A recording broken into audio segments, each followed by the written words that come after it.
बिहान होई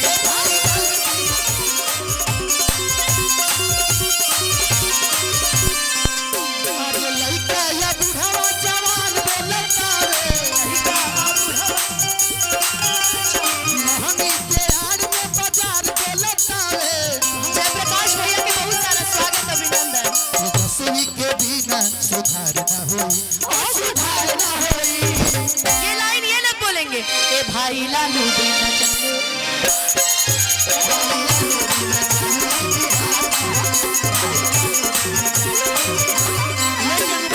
आज सबसे ज्यादा शिक्षा के मॉडल जाता टाटा के आगे में जादल जाता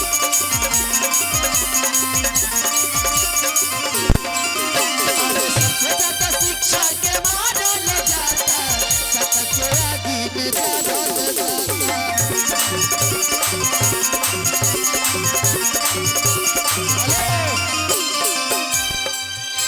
ललटनी बिना उचित ना होई हो याद ना होई ये वाला नहीं बोल रहा है हाँ हेलो बैठा दी और ये लेवल उठाओ के माइक का लेवल उठा दीजिए माइक का लेवल कोई भी माइक का लेवल सारे माइक का लेवल उठाइए सारे माइक का लेवल उठाइए चालू ही बिहान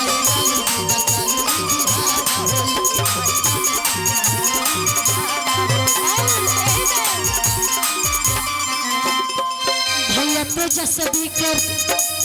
कि बाप न झुकले तब तो न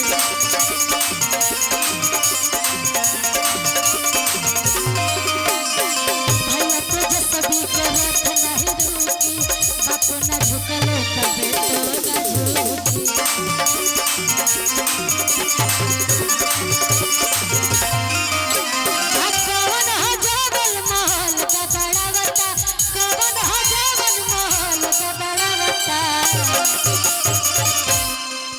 लटन के अजरई बतावता अरे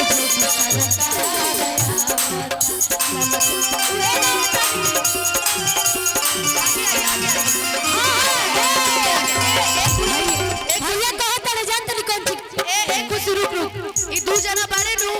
ई अभी खेसारी भैया के हनुमान बाड़े ठीक बा यही से कहा के बा इनकरा के तरफ से कहे के बा कि हमरा रही त तू उनकर उखाड़ ले बाका हमरा रही त तू उनकर उखाड़ ले बाका अंग्रेजी बोल के तू ना अंग्रेजी बोलिए लोग ना ज्यादा भाषणबाजी कोई के बिगाड़ ले बाका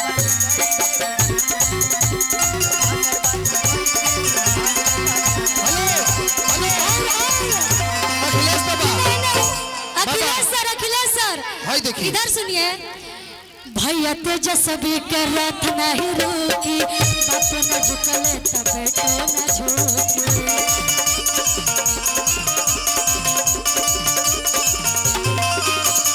झुकी के रथ नहीं रुकी बाप न झुक तब तो न झुकी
कभी छोड़ी कल करिया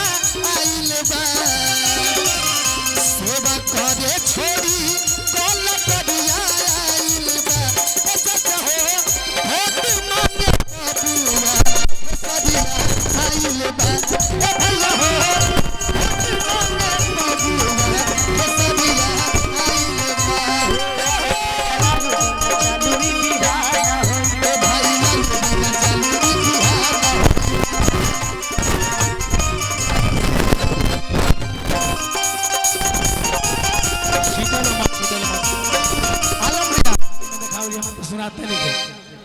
एक लाइन रहुआ बोल दी।